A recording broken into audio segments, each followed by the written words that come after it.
Right, hello everyone.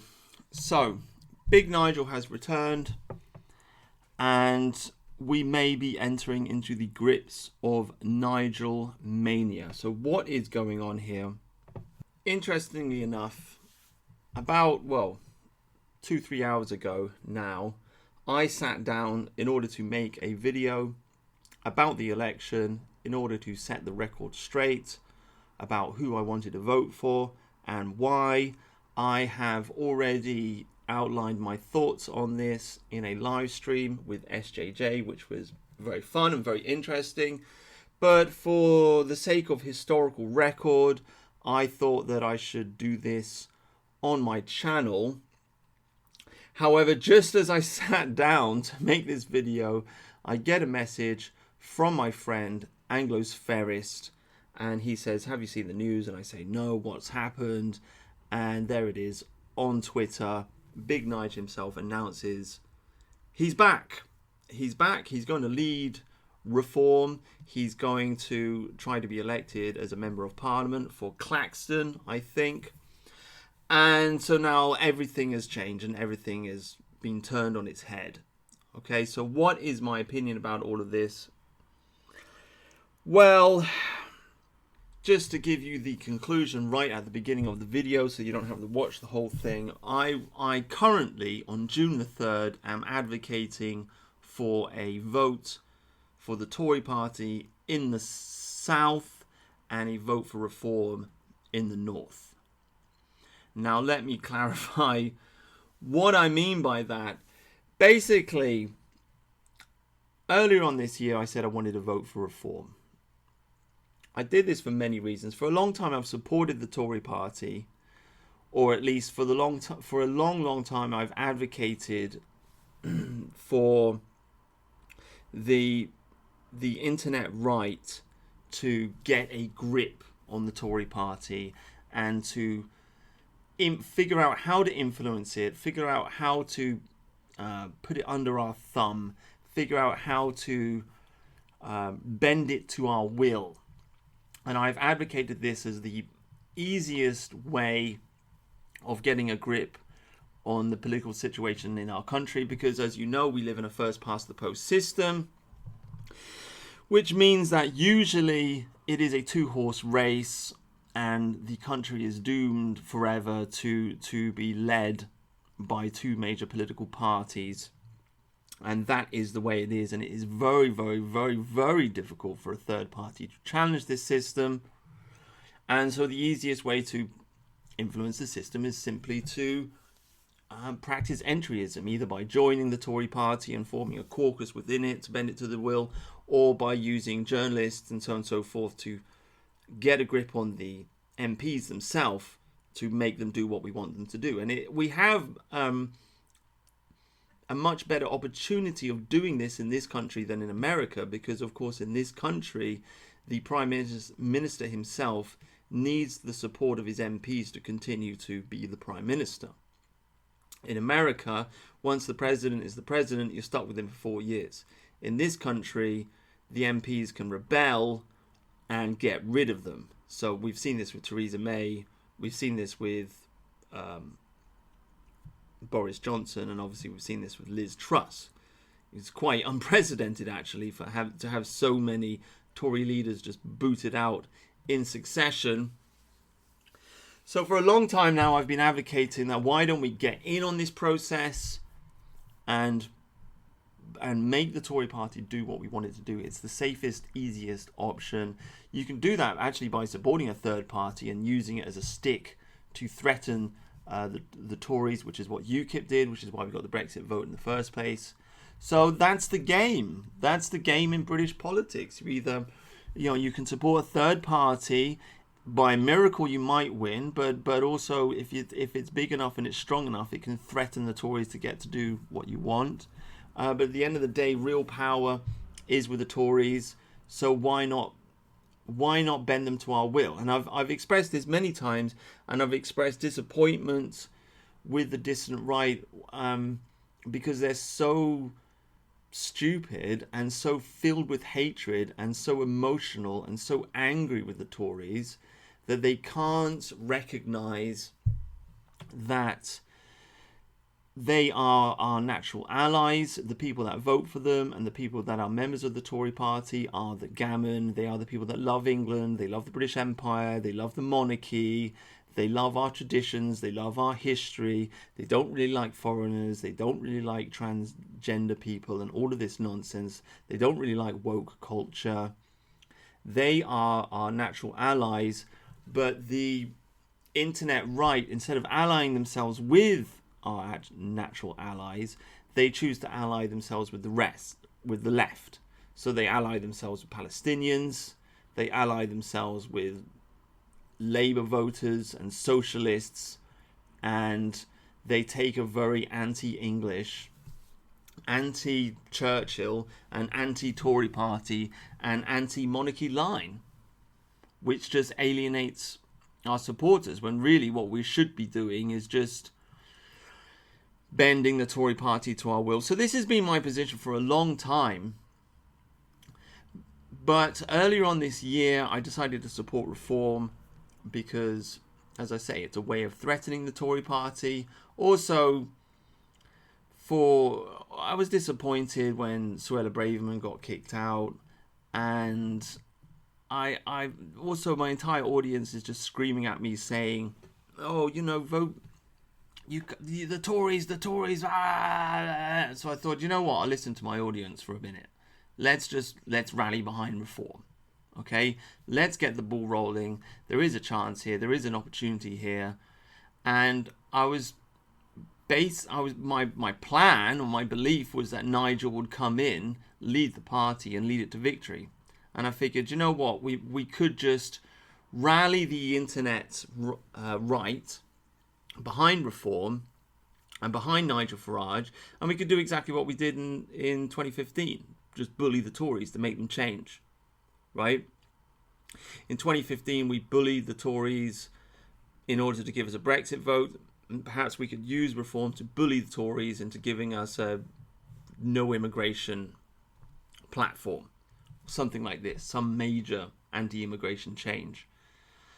So that was my feeling.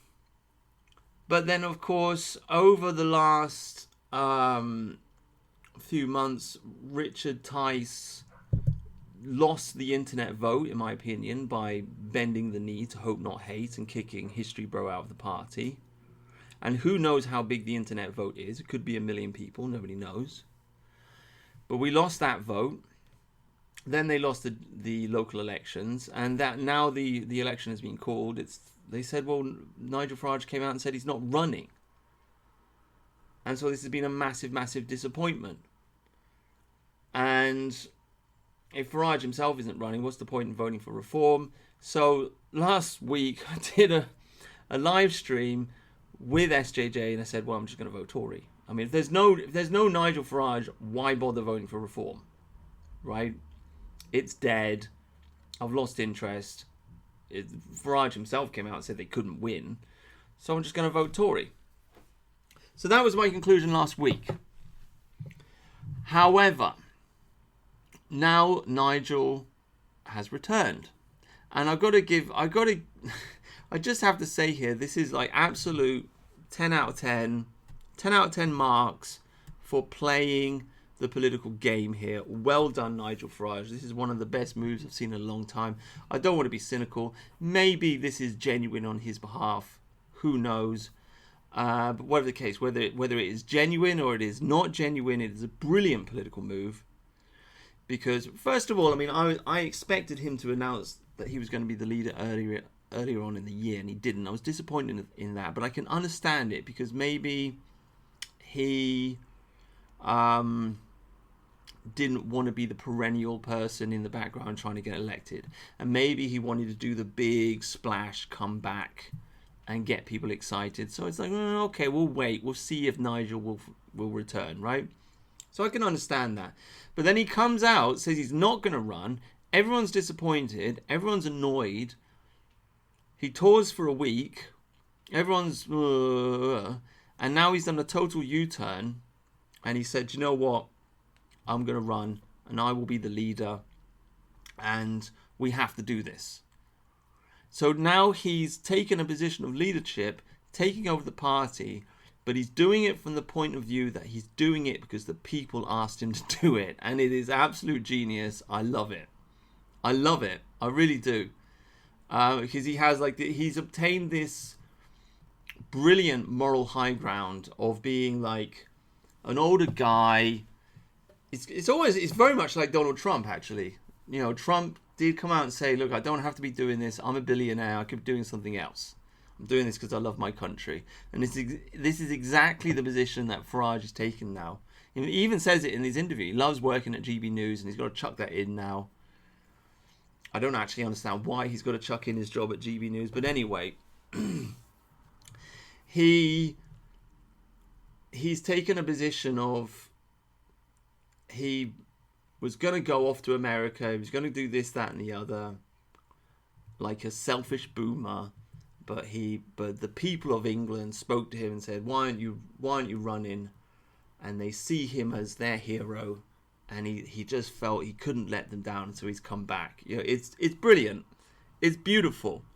I love it. It's absolutely brilliant. And I got to admit, I did get a little tingle while watching him. I got a little bit of a hair standing on end, little slight shiver down the spine. I can feel it. There's a genuine energy there. And that is not something that you get ever when listening to a politician speak. So it's a very powerful move that he's pulled here. And it could trigger Nigelmania. And it could win him. It could win him the election. I mean, I don't know. This is the whole point. The whole point I'm trying to make here is I don't know. Like, take everything I say in this video with a grain of salt, because in politics, everything changes in a week, and we are in the election period, and it's going to be up and it's going to be down, and who knows. But, as I've been saying for a long time, it's an open goal.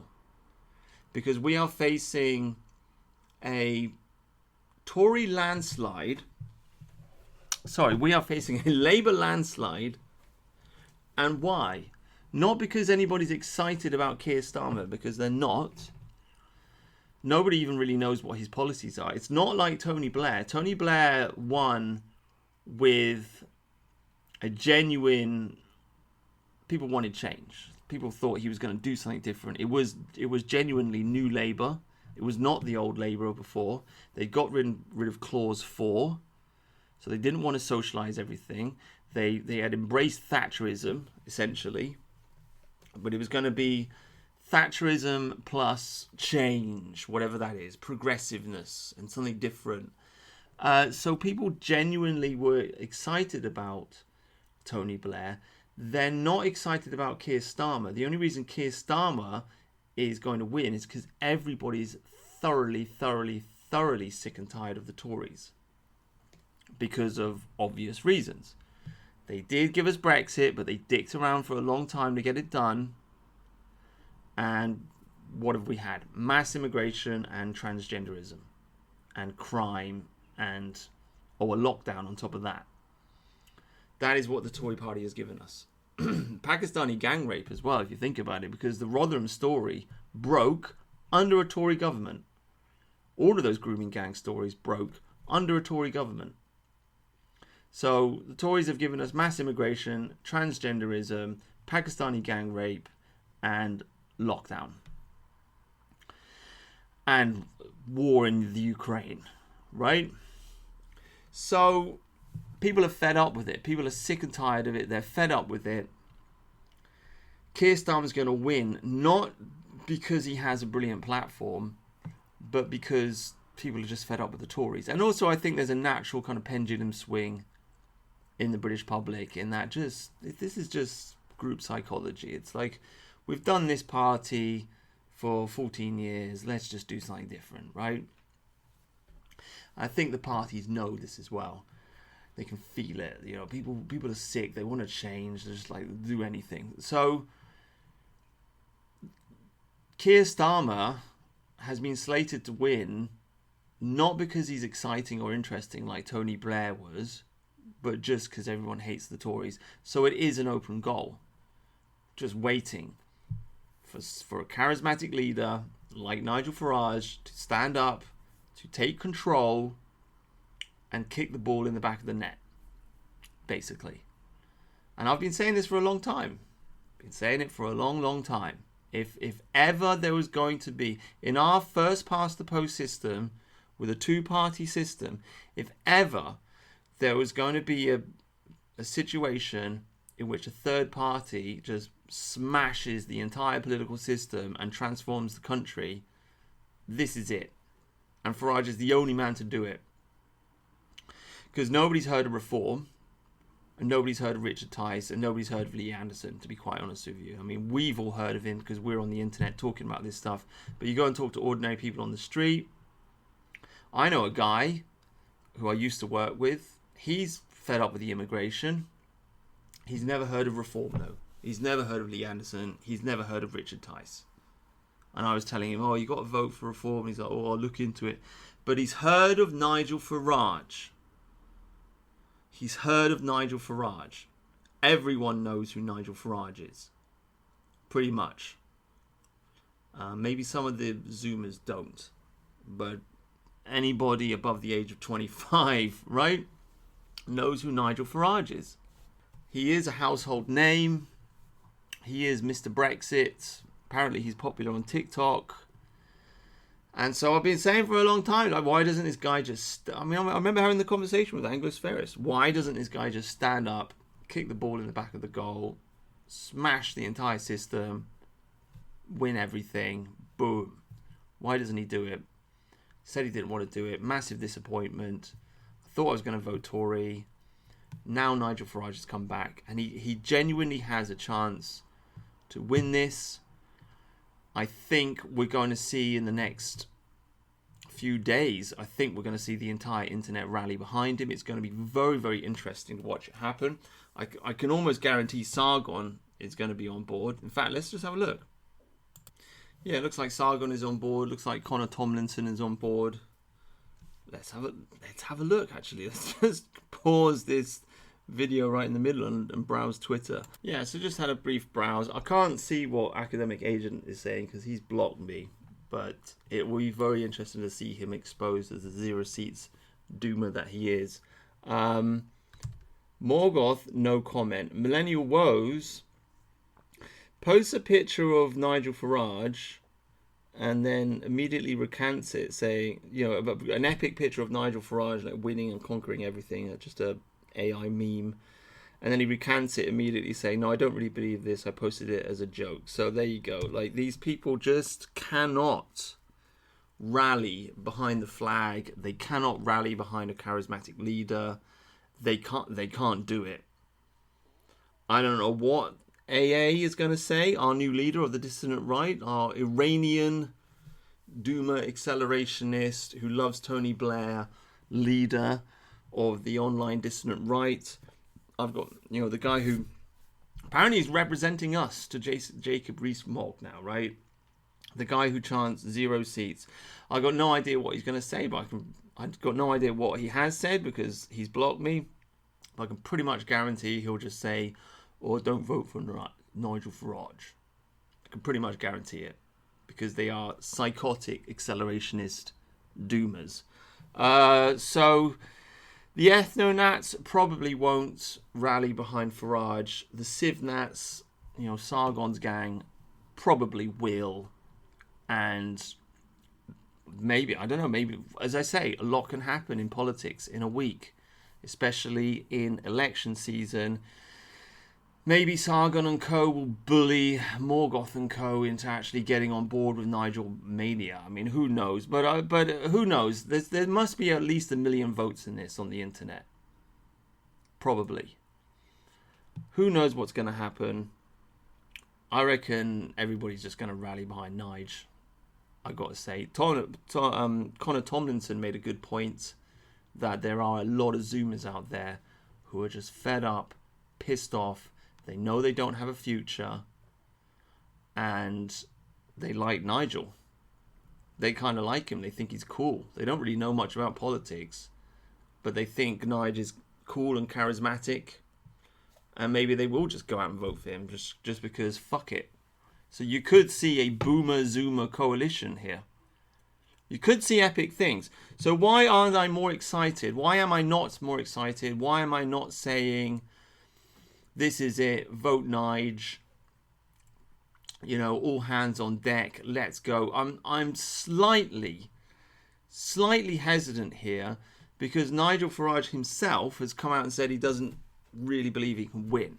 That's my issue. That's my problem here. In his announcement, he says he is intending just to establish himself as the resistance, establish himself as the opposition for the next 5 years, and he says he wants to win in 2029. Okay? That is my problem here. The way I see it, you should be in it to win it. And the way I see it, like if you're going to announce you're taking part in an election, you should just come out and say, like, let's go, let's do this. Let's just annihilate everything and tap into that. I mean, oh gosh, just thinking about it, you know. That old Brexit vote is still floating around. How many people? Let me just remind myself. Right, so Brexit vote was obviously 17 million votes. And in 2019, Boris Johnson got 13 million. Jeremy Corbyn got 10. So, 13 million to get elected. 17 million, voted for Leave. The Leave vote is still out there, floating around the place. Farage obviously represents, and the Leave vote is obviously the anti-immigration vote, and Farage represents the anti-immigration vote. People voted for the whole thing about Boris Johnson being a charismatic leader. I mean, he's all right and everything. He was kind of funny and fat and whatever. But people voted for him to get Brexit done. They voted. The vote for Boris was an anti-immigration vote, and he got 13 million. Farage represents the anti-immigration vote. If he could get the 17 million that voted for Brexit, the vote for him, like, I don't, you know, it's not impossible. It's not impossible. If he goes, you know, we're going to have debates. Farage is going to go out there, and he will absolutely tear Keir Starmer to pieces, and he will tear Rishi Sunak to pieces, and he could swing the whole country onto his side. This is possible. This is doable. So why am I hesitant? I'm hesitant because, as I say, he's not coming out saying he wants to win it. He's coming out saying that he wants to lose and then be the opposition and then win in 2029. So if you're going, like, he should have just come out, in my opinion anyway, he should have just come out the gate and said, we're going to win, let's go. And he hasn't. So he shot himself in the leg. And now Rishi Sunak and Jacob Rees-Mogg and Keir Starmer and all of these people are going to say, well, Nigel Farage has already admitted he's not going to win. So why bother voting? And a vote for reform is a vote for Labour. That's what they're going to say. So he's going to need to generate a massive amount of political energy in order to overcome that and win. And it's possible. Who knows what will happen? But I do think he's crippled himself. He's damaged himself, and it was unnecessary. And I don't know why he did it. Maybe it's part of the plan. Maybe, I don't know. But that is why I'm hesitant. That's why I'm not sitting here saying, let's go, let's vote reform. Because he's shot himself in the leg. But as I say, a lot can change. A lot can change in the next few weeks. It's there. It's doable. It's actually genuinely doable, I think. And it would be epic to just totally transform everything. But anyway, he's taken this position. He says he wants to be the opposition. So the safest bet is vote Tory in the south, vote reform in the north. Let him take the north. I mean, this is a point, again, I've made for a long time. This is another reason why I'm so annoyed with accelerationists. They're on the internet screaming to destroy our natural ally. but they never sit on the internet screaming about destroying Labour. This thought never crosses their mind. They only know how to destroy our allies. They all ganged up on Jarrah Batten. They ganged up on UKIP. They tore that to pieces. They said, oh, UKIP is preventing a real political party from appearing. And then they destroyed UKIP and nothing, well, reforms appeared eventually. But then they didn't support that, did they? Right? And now they're saying we have to destroy the Tory party and then a real change can happen. All these people know how to do is destroy. But they will never turn on our enemies and try to destroy them. They only try to destroy our allies. They are destructive people. They are controlled opposition, just to be quite frank with you. Academic Agent is number one Tony Blair fan, screaming for 0 seats, like a total psychopath. So I'm always upset about this, but why can't we imagine a world in which the Labour Party just gets wrecked in the north and the woke left just gets totally annihilated? Why can't we dream of that? Why is everybody dreaming of wrecking the Tory party? How about instead of having, a Tory party under threat of Labour all the time, we have two right-wing parties, or almost right-wing parties, ruling the country? Wouldn't that be great? Wouldn't it be great to have Nigel Farage in opposition against Rishi Sunak, right? Why doesn't anybody imagine that? Why doesn't anybody talk about that? Because it's doable. Because this is the trap that we're in this country. You have the Tory party knows that people down south and Tory voters are terrified of Labour, so they know they've got the Labour Party, they know they've got their vote in their pocket. So what do? They try to appeal to the left to get them on our side. So lesbians and green people and whatever, and they try to appeal to them because they know they've already got the gammon. And so they end up betraying the gammon, and then they just shift more and more to the left. The monarchy's done this. Donald Trump did this. This is the problem of the right. They're always trying to appeal to the left. And so your average conservative right-wing voter is just left with the choice of, well, I've got to vote Tory just to keep Labour out. We're kept with the Tories through fear. And it's a reasonable fear because Mog is right to a certain extent. A vote for reform is a vote for Labour. So how do we get out of this trap? Well, the easiest way to get out of this trap is vote for reform up north. That is the safest path forward. Vote for reform up north. Smash Labour, and we'll it'll be brilliant. In the next 5 years, it'll be Farage versus Rishi Sunak. It'll be beautiful. So that's my dream. That's my conclusion right now. I'm not going to blab on for an hour because there's no point, because everything will change in 5 minutes anyway. That's what I think. That's what I think. I hope the nation rallies behind Nige. I hope we have Nigelmania. I hope that he totally smashes the system.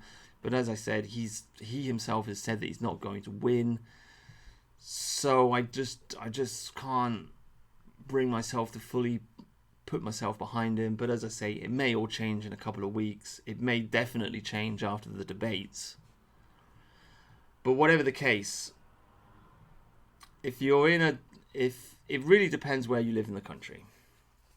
If you're in the south, vote Tory. If you're in the north, vote Reform. That's it. That's my conclusion. Unless Nigel really does stand up and do it. We'll just have to see. But that's my conclusion right now. Okay, thank you very much for listening. And please do go on the internet and bully these morons.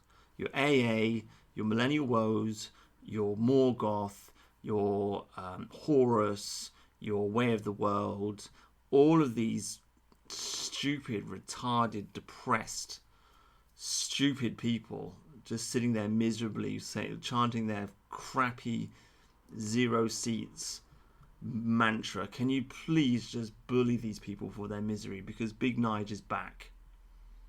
And if you hate the Tories, at least vote Reform. At least vote Reform if you hate the Tories. Like anybody from this point onwards, anybody out there who's saying they're going to spoil their ballot, is just an evil person. As far as I'm concerned, they are the enemy of England. We have to make this very, very clear. Anyway, thank you very much for listening. God bless.